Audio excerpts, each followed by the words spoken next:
आप देख रहे हैं पूर्णिया 10 न्यूज।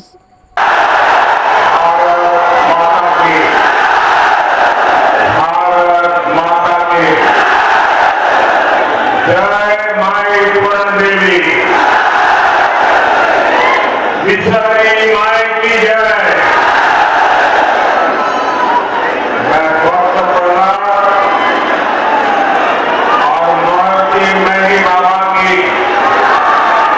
इस पावन धरती को नमन करता हूं। मौर्य साम्राज्य के रूप में भारत के गौरव को दूर दूर तक फैलाने वाले सम्राट अशोक की आज जयंती भी है। उनसे प्रेरणा लेने वाले बड़ी संख्या में लोग आज भाजपा को अपना आशीर्वाद देने आए हैं। एनडीए सरकार की तीसरी पारी को लेकर पहले से भी ज्यादा उत्साह नजर आ रहा है। आपका ये उत्साह बता रहा है फिर एक बार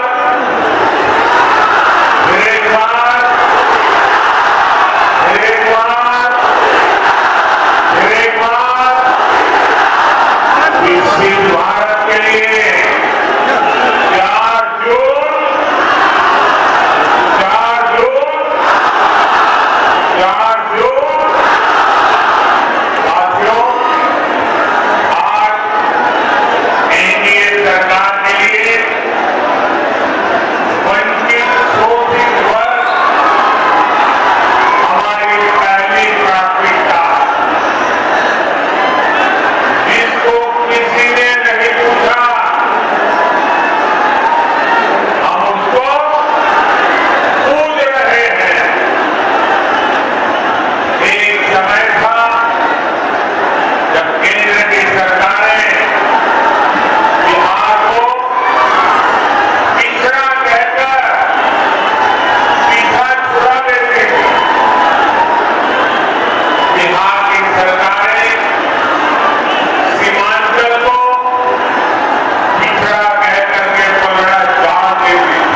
पिछले 10 वर्षों में एनडीए सरकार ने वो काम किए हैं जिन्हें पहले असंभव माने जाते थे। आज हर कोई कह रहा भाजपा के पास है, एनडीए के पास है। आपको याद होगा पहले अड़ोस पड़ोस के देश यहां हमला करके चले जाते थे। सीमा पर हमारे जवानों की आए दिन शहादत होती थी। आप लोगों को उनके साथ ही गुस्सा भी आता था। आपका मन करता था ना कि इन्हें घर में घुसकर मारो। मोदी ने आपकी इच्छा का पालन किया और इसका नतीजा क्या हुआ? जो देश हमें आंखें दिखाता था वो कटोरा लेकर के भटक रहा है।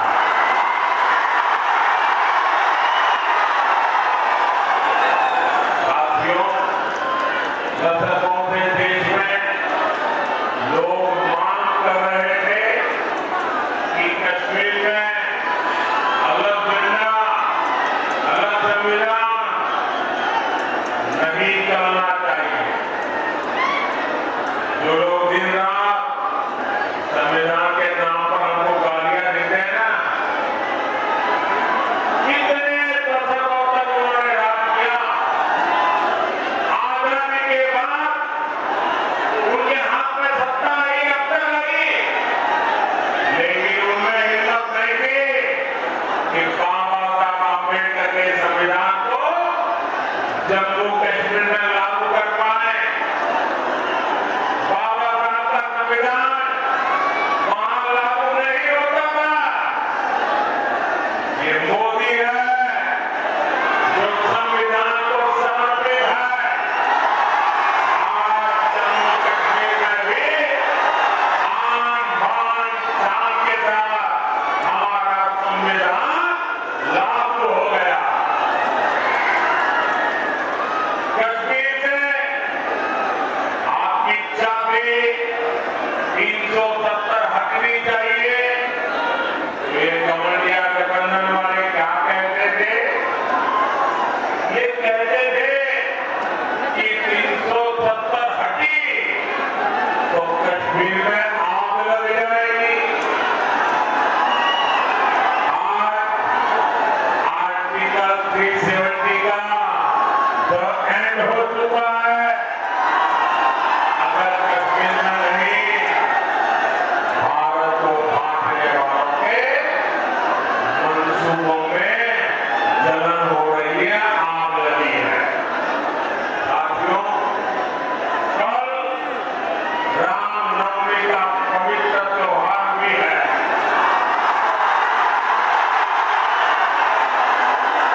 ये लोग राम मंदिर के लिए भी यही कहते थे, बोलते थे कि राम मंदिर बना तो देश में आग लग जाएगी। आज हमारा राम मंदिर पूरी दुनिया में भारत का गौरव बढ़ा रहा है।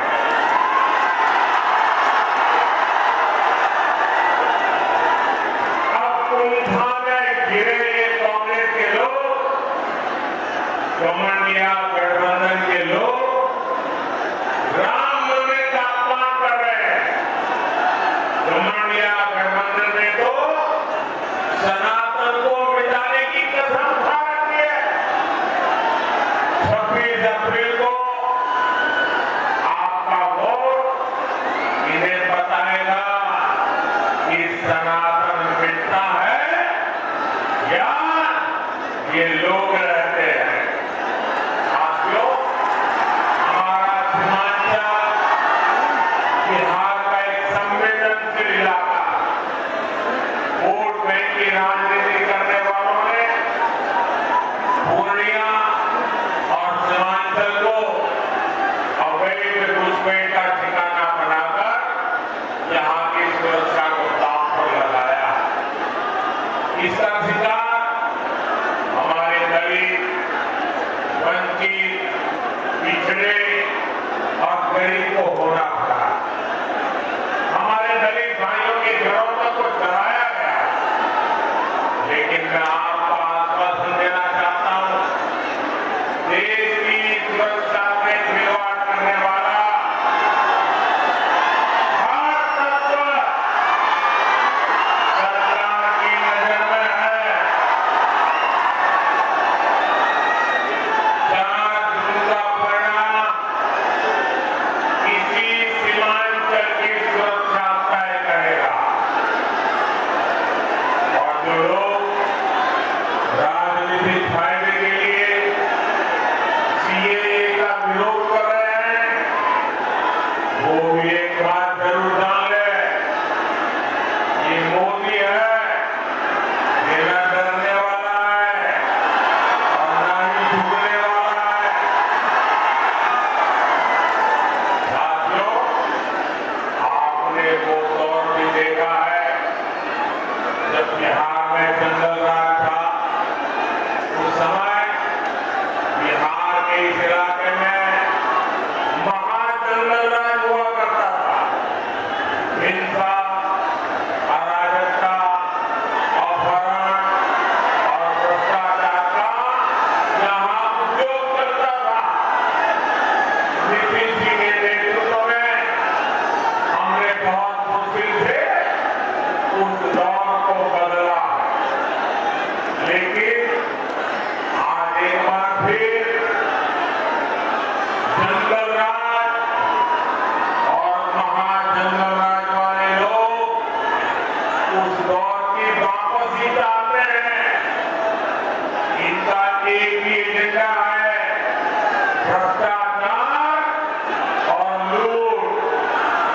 हमारे पूर्णिया में कहते हैं ना, हर भय से हर खाए, बकरे खाए अचार। आप ये मेहनत मेरी जनता करे और मलाई ये आरजेडी वाले लूटे। मोदी के रहते ये मुमकिन नहीं है। इसलिए सब भ्रष्टाचारी के लूट के ठिकाने बचाने के लिए वो अब एक हो रहे हैं। मैं कहता हूं, भ्रष्टाचार हटाओ, ये कहते हैं भ्रष्टाचारी बचाओ। मैं आपको एक गारंटी देता हूं, अगले 5 साल भ्रष्टाचार के खिलाफ और बड़ी कार्रवाइयों के 5 साल मान के चलिए। साथियों, पूर्णिया से एनडीए परिवार श्री संतोष कुमार जी और कटिहार से दुलाल चंद्र गोस्वामी जी, ये हमारे प्रत्याशी हैं। 26 अप्रैल को आपको इसी उत्साह के साथ इन्हें वोट करना है। पूर्णिया और कटिहार से जीत का रिकॉर्ड बनाना चाहिए। बनाओगे? घर जाओगे? पोलिंग बूथ जीतोगे? पोलिंग बूथ जीतना है, जीतोगे? हर पोलिंग बूथ जीतना है, जीतोगे? अच्छा, मेरा एक और काम करोगे? मेरा एक और काम करोगे? करोगे क्या? ये मेरा काम है, करोगे? देखिए, यहाँ से जाने के बाद घर घर जाइए और जाकर के सबको कहिए कि हमारे मोदी जी आए थे, उन्होंने आपको प्रणाम कहा है। मेरा प्रणाम पहुंचाओगे? लेकिन मेरा प्रणाम पहुंचेगा तो सभी परिवार के लोग मुझे आशीर्वाद देंगे, और जब परिवार के बुजुर्गों का आशीर्वाद मिलता है मिलती है